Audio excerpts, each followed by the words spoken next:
My friends welcome to Telugu law students. TS last set కి సంబంధించి నిన్న రెస్పాన్స్ షీట్స్ అయితే రిలీజ్ అవడం జరిగింది. ఆల్మోస్ట్ అందరూ చూసుకుంటున్నారు. అలాగే కింద మార్క్స్ ఎంటర్ చేసి నా ర్యాంక్ ఎంత వస్తుంది అలా చాలా ప్రశ్నలు అడుగుతూ ఉన్నారు.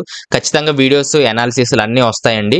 ఈ రోజు మాత్రం కీ అబ్జెక్షన్ ఫామ్ ఎలా తెలియచేయాలి అంటే రేపు సాయంత్రంతో లాస్ట్. కీ అబ్జెక్షన్ అంటే ఏంటి అంటే మీకు ఏదైతే రెస్పాన్స్ షీట్ లో చూసుకున్నారో మీకు క్వశ్చన్ కరెక్టే ఉంది, అలాగే మీరు పెట్టిన ఆన్సర్ కూడా కరెక్టే ఉంది, కానీ వాళ్ళు రాంగ్ చూపించినట్లయితే మనము అబ్జెక్షన్స్ తెలియచేయచ్చు. లేదా క్వశ్చనే వాళ్ళు రాంగ్ గా ఇచ్చినట్లయితే మనము దాన్ని కూడా కీ అబ్జెక్షన్స్ లో మనం తెలియచేయచ్చు. ఒకవేళ అది కరెక్ట్ అనుకున్నట్లయితే వారు మార్క్స్ యాడ్ చేసే అవకాశం అయితే ఉంది. అది ఎలా చేయాలనేది ఇప్పుడు చూద్దాం. అయితే ఈ మూడు కూడా response sheets, question papers, key objection, ఈ మూడు కూడా ఇప్పుడు మనకు అవసరం అవుతాయి. ఫస్ట్ మీరు రెస్పాన్స్ షీట్స్ అయితే చూసుకోండి, ఓపెన్ చేసుకోండి. ఓపెన్ చేసుకున్న తర్వాత ఎక్కడైతే మీకు ప్రాబ్లం కనిపించిందో అక్కడ క్వశ్చన్ ఐడి ఉంటుంది. ఆ క్వశ్చన్ ఐడిని ఖచ్చితంగా మీరు ఒక నోట్స్ లో నోట్ చేసుకోండి. తర్వాత క్వశ్చన్ పేపర్స్ లో కూడా వెళ్ళండి. క్వశ్చన్ పేపర్స్ లోకి వెళ్ళిన తర్వాత 5 అయితే 5, 3 అయితే 3, LLM అయితే LLM. ఎక్కడైతే మీకు తప్పు కనిపించిందో ఈ క్వశ్చన్ పేపర్ కూడా ఓపెన్ చేసినట్లయితే అక్కడ మీకు క్వశ్చన్ ఐడి వెతకాల్సి ఉంటుంది. మీరు ఎక్కడైతే ఇక్కడ క్వశ్చన్ పేపర్ మనం ఓపెన్ చేసినట్లయితే ఈ విధంగా అక్కడ పైన క్వశ్చన్ కనిపిస్తూ ఉంటుంది. అలాగే క్వశ్చన్ ఐడి కూడా ఇక్కడే ఉంటుంది. అంటే రెస్పాన్స్ షీట్ లో క్వశ్చన్ ఐడి, అలాగే ఇక్కడ కూడా క్వశ్చన్ ఐడి మీరు వెతకాల్సి ఉంటుంది. మీ రెస్పాన్స్ షీట్ లో మీ పేపర్ అక్కడ కనిపించడం జరుగుతుంది, కానీ ఈ క్వశ్చన్ పేపర్ లో మాత్రం ఆర్డర్స్ చేంజ్ అయిపోతా ఉంటాయి. సో మీరు ఏం చేయాలంటే ఇక్కడ general knowledge or mental ability 30 questions, అలాగే part A, part B, part C 3 sections ఉంటాయి కదా.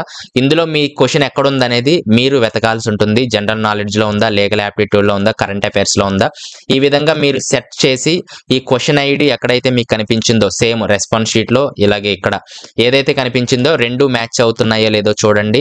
అలాగే అక్కడ మీకు రాంగ్ చూపించి ఇక్కడ కరెక్ట్ చూపించినట్లయితే ఇంకా మీకు 1 మార్క్ వచ్చే అవకాశం అయితే ఉంటుంది. కాబట్టి ఇక్కడ 4 కరెక్ట్ ఆన్సర్ 4 అని చూపిస్తుంది. మీ రెస్పాన్స్ షీట్ లో ఒకవేళ 3 చూపిస్తే, లేదా మీరు 4 పెట్టినా సరే 3 చూపించినట్లయితే, ఈ విధంగా అయినట్లయితే మనం అబ్జెక్షన్స్ అనేది తెలియచేయచ్చు. అలాగే మీరు స్క్రీన్ షాట్ తీయండి. ఏదైతే మీరు ప్రూఫ్ పెట్టాలనుకుంటున్నారో అది ఖచ్చితంగా మనం స్క్రీన్ షాట్ అప్లోడ్ చేయాల్సి ఉంటుంది. కాబట్టి ఇక్కడ మీకు కరెక్ట్ గానే ఉందని చెప్పి ఈ question paper, main question paper లో మీరు స్క్రీన్ షాట్ తీసి పక్కకు పెట్టుకోండి. క్వశ్చన్ ఐడి కూడా పక్కకు రాసుకోండి. అలాగే ఎన్ని క్వశ్చన్స్ మీరు అబ్జెక్షన్ తెలపాలనుకుంటున్నారో అవన్నీ కూడా ఒక లైన్ లో రాసి పెట్టుకోండి. ఎందుకంటే అబ్జెక్షన్స్ అనేది మనం ఒకేసారి తెలియచేయాల్సి ఉంటుంది. ఒక క్వశ్చన్ బై క్వశ్చన్ అయితే వాళ్ళ అవకాశం ఉండదు. కాబట్టి అన్ని క్వశ్చన్స్ కలిపి మనం ఒకేసారి అబ్జెక్షన్స్ తెలియచేయాలి, అది గుర్తుపెట్టుకోండి. కాబట్టి ఈ విధంగా రాసుకున్న తర్వాత మనం వెబ్సైట్ లోకి వెళ్ళిపోదాము. ఇక్కడ హోమ్ లోకి వెళ్ళిపోదాము. ఇక్కడ కింద కీ అబ్జెక్షన్ ఫామ్ అనేది మనకు ఉండడం జరుగుతుంది. దీని మీద క్లిక్ చేయాల్సి ఉంటుంది. ఇక్కడ కొన్ని నోట్ పాయింట్స్ ఇవ్వడం జరిగింది. ఇందాక నేను చెప్పుకునే అన్ని కూడా ఇక్కడ ఉండడం జరుగుతుంది. అలాగే ఇక్కడ టిక్ మార్క్ పెట్టేసి కంటిన్యూ అనేది మీరు ఎంటర్ చేయాల్సి ఉంటుంది. అలాగే లాసెట్ హాల్ టికెట్ అండి, క్వాలిఫైయింగ్ హాల్ టికెట్ కాదు. లాసెట్ హాల్ టికెట్ లో ఏదైతే నెంబర్ ఉందో అది మీరు ఎంటర్ చేయాలి. అలాగే రిజిస్ట్రేషన్ నెంబర్ కూడా ఉంటుంది, అది కూడా ఎంటర్ చేయాలి. అలాగే డేట్ ఆఫ్ బర్త్ కూడా మీరు ఎంటర్ చేయాల్సి ఉంటుంది. ఇక్కడ ప్రొసీడ్ అని క్లిక్ చేసిన తర్వాత మీ డీటెయిల్స్ అన్ని ఇక్కడ కనిపిస్తూ ఉంటాయండి. కొంచెం కిందకు వచ్చేసినట్లయితే candidate objection on preliminary key.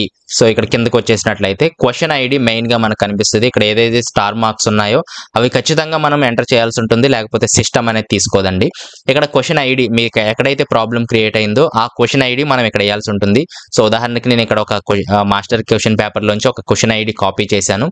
Copy చేసిన తర్వాత ఇక్కడ పేస్ట్ చేశాను. పేస్ట్ చేస్తే కొంచెము ఇది సిస్టమ్ రీఫ్రెష్ అయిన తర్వాత ఈ రీఫ్రెష్ అయ్యి ఆటోమేటిక్ గా ఇక్కడ కింద ప్రిలిమినరీకి as per master question paper answer ఇక్కడ ఆటోమేటిక్ గా అదే తీసుకుంటుందండి. ఏదైతే కరెక్ట్ ఆన్సర్ కీ ప్రకారం ఉందో అదే తీసుకోవడం జరుగుతుంది. మనకు కిందకు వచ్చేస్తే అబ్జెక్షన్ టైప్ మనకు ఇక్కడ సెలెక్ట్ చేసుకోవాల్సి ఉంటుంది. ఏదనేది given answer is wrong, multiple correct answers, no correct answer in the given option, అలాగే ఇన్కంప్లీట్ క్వశ్చన్, అలాగే రాంగ్ క్వశ్చన్, లేదా అదర్స్. ఇందులో ఏదో ఒకటి మనం సెలెక్ట్ చేసుకోవాల్సి ఉంటుంది. ఈ విధంగా సెలెక్ట్ చేసుకుంటే రీఫ్రెష్ అయ్యి మళ్ళీ పేజ్ ఈ విధంగా వస్తుంది. తర్వాత claiming response as per master question paper. So మనం ఏది కరెక్ట్ అని అనుకుంటున్నాము, ఈ మాస్టర్ క్వశ్చన్ పేపర్ లో వాడు ఒక క్వశ్చన్ ఆన్సర్ కరెక్ట్ అని ఇచ్చారు, కానీ మనం వేరేది అనుకుంటున్నాము, అది మనం ఇక్కడ సెలెక్ట్ చేసుకోవాలి. నేను ఏదో ఒకటి క్లిక్ చేస్తున్నా, మీరు ఏదైతే కరెక్ట్ అనుకుంటున్నారో అది క్లిక్ చేయండి. ఇక్కడ నేను no correct answer in the given option అని ఇచ్చాను కాబట్టి ఇక్కడ సెలెక్ట్ చేసుకోవడానికి ఏమీ లేదు. అలాగే గివెన్ ఆన్సర్ ఈజ్ రాంగ్ అని క్లిక్ చేసినట్లయితే మీరు ఏదో ఒకటి సెలెక్ట్ చేసుకోవచ్చు. కాబట్టి ఇక్కడ సెలెక్ట్ చేసుకున్న దాన్ని బట్టి ఇక్కడ మీకు ఎనేబుల్ అవ్వడమా కాదనేది ఇక్కడ చూపించడం జరుగుతుంది. అదొకసారి ఈ ఆప్షన్స్ ని బట్టి ఇక్కడ మీరు సెలెక్ట్ చేసుకోండి. తర్వాత జస్టిఫికేషన్ అనేది ఖచ్చితంగా మనం రాయాల్సి ఉంటుంది. అంటే ఒక డిస్క్రిప్షన్ అన్నమాట. అక్కడ మనం రాంగ్ అని చెప్పాము. కరెక్ట్ ఆన్సర్ ఏంటి? ఇక్కడ not correct answer in the given option అని ఇచ్చాడు. మరి కరెక్ట్ ఆన్సర్ ఏంటి? అది ఎలాగనేది ఒక 2-3 లైన్లు మనం చూడాల్సి ఉంటుంది. ఉదాహరణకు ఒక క్వశ్చన్ మనం చూద్దాము. Copyright day is celebrated on dash అని చెప్పి ఇక్కడ ఆన్సర్ వచ్చేసి ఏప్రిల్ 23. అది ఒకసారి మనం గూగుల్లో చూద్దాము. మనకు ప్రూఫ్ కావాలి కాబట్టి ఒకసారి గూగుల్లో చూద్దాము. చూసి ఇక్కడ కూడా 23 కరెక్ట్ ఆన్సర్ ఇది. కాకపోతే ఒకవేళ ఇక్కడ 22 ఏప్రిల్ అని మనం చూపించినట్లయితే అదే మనకు ఒక పెద్ద ప్రూఫ్ అవుతుంది. కాబట్టి మనం ఏం చేస్తామంటే దీని అంతా కాపీ చేసుకొని అక్కడ పేస్ట్ చేసేద్దాము. కానీ అక్కడ పేస్ట్ ఆప్షన్ అనేది పనిచేయట్లేదు, అంటే తీసుకోవట్లేదు సిస్టమ్. కాబట్టి మీకు ఇక్కడ ఏదైతే ఉందో ఒక 2-3 లైన్లు, ఇక్కడ 4 లైన్లు ఉంది. ఇదంతా కూడా మీరు స్లోగా ఇక్కడ రాసేసినట్లయితే సరిపోతుంది జస్టిఫికేషన్ అనేది. తర్వాత అప్లోడ్ ప్రూఫ్ అనేది కూడా అడుగుతూ ఉన్నారు. సో మీకు బెటర్ ప్రూఫ్, వాళ్ళకి నిరూపణ చేయడానికి ఏదైనా ప్రూఫ్ ఉన్నట్లయితే దాన్ని మీరు అప్లోడ్ చేయొచ్చు. లేకపోతే మీ రెస్పాన్స్ షీట్లో ఏదైతే కరెక్ట్ ఆన్సర్ ఉందో, అంటే ఆల్రెడీ ఇక్కడ క్వశ్చన్ పేపర్ ఐడిలో మనకు కరెక్ట్ ఆన్సర్ అనేది వాళ్ళు చూపించడం జరుగుతుంది. రెస్పాన్స్ షీట్లో ఏదైతే ఉందో దాన్ని మీరు స్క్రీన్ షాట్ తీసి, అలాగే క్వశ్చన్ ఐడి పేపర్లో కూడా దాన్ని కూడా స్క్రీన్ షాట్ తీసి, రెండు కూడా మనం జత చేసి లేదా పీడిఎఫ్ చేసి మీరు అప్లోడ్ చేయొచ్చు. లేదా ఇంకా బెటర్ ఆప్షన్ ఏదైనా ఉన్నట్లయితే బెటర్ ప్రూఫ్, దాన్ని కూడా స్కాన్ చేసి మీరు అప్లోడ్ చేసినట్లయితే అది తీసుకోవడం జరుగుతుంది. ఇక్కడ చూస్ ఫైల్లోకి వెళ్ళి తర్వాత అప్లోడ్ ప్రూఫ్ అని క్లిక్ చేయొచ్చు.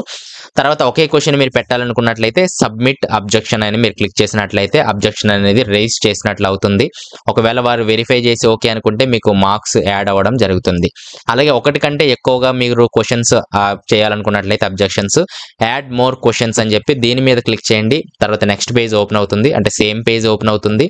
తర్వాత నెక్స్ట్ ఐడి ఇచ్చేసి దాన్ని కూడా యాడ్ అయితే మనం చేయొచ్చండి. సో ఈ విధంగా మనము ఖచ్చితంగా అలాగే జస్టిఫికేషన్ అయితే ఇవ్వాల్సి ఉంటుంది. ఇది లేకపోతే సిస్టమ్ అనేది అబ్జెక్షన్ అనేది తీసుకోదండి. కాబట్టి ఖచ్చితంగా ఇది ఇవ్వాల్సి ఉంటుంది.